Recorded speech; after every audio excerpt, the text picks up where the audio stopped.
brothers and sisters.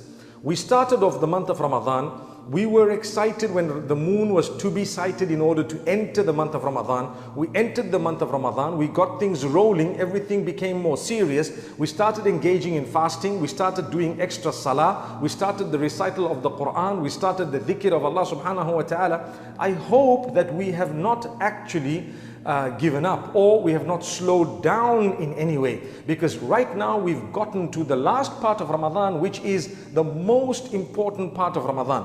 Unfortunately, I like to give an example of a football match, very unfortunately, but the most interesting part of the match is right at the end, especially when you have not scored enough goals. What happens? Everyone comes alive because they know these dying moments could actually change the entire course of what's going to be happening. So I promise you, these dying moments are in fact not dying moments. For Ramadan, we don't call them dying moments because they are the moments of becoming alive. You have something known as Laylatul Qadr. The gift of Allah is that this night of decree and destiny is something massive. He hid exactly which night it was. And that is so that people don't give up on the ibadah of Allah subhanahu wa ta'ala, worshipping Allah. We make our promises. We want to achieve the forgiveness of Allah. Allah says, Laylatul Qadri khayrum min alfi shahr. The night of decree is more powerful, is better, khayrun, than 1,000 months. That's almost 84 odd years.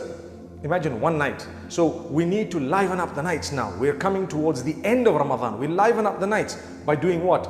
Ibadah, dhikr, istighfar, tawbah, tilawatul Qur'an. We stand in salah for the sake of Allah subhanahu wa ta'ala. We assist others. We go out. There is something called iftarus sa'im, to go out and try and help those who are fasting to open their fast at the end of that particular day of fasting. There is a great act of worship, and it is a great reward for that act of worship. So we need to think up all these things. Go and reach out to the poor. There is sadaqatul fitr. Start planning, start preparing, start making packs or whatever else you have to do to reach out to the poorest of the people in order to be able to benefit them maximum. Your charities during this month, your goodness during this month, and your resolutions. People make resolutions at all odd times of the year. We make resolutions when we are closest to Allah, when He has bestowed upon us a beautiful season of forgiveness.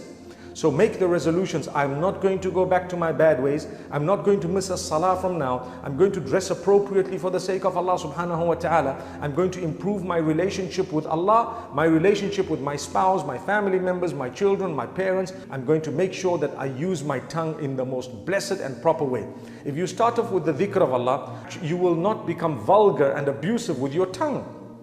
So I call on you to end this beautiful month in such a way that you deserve the Eid that is about to come by the will of Allah subhanahu wa ta'ala. أقول قولي هذا والسلام عليكم ورحمة الله وبركاته.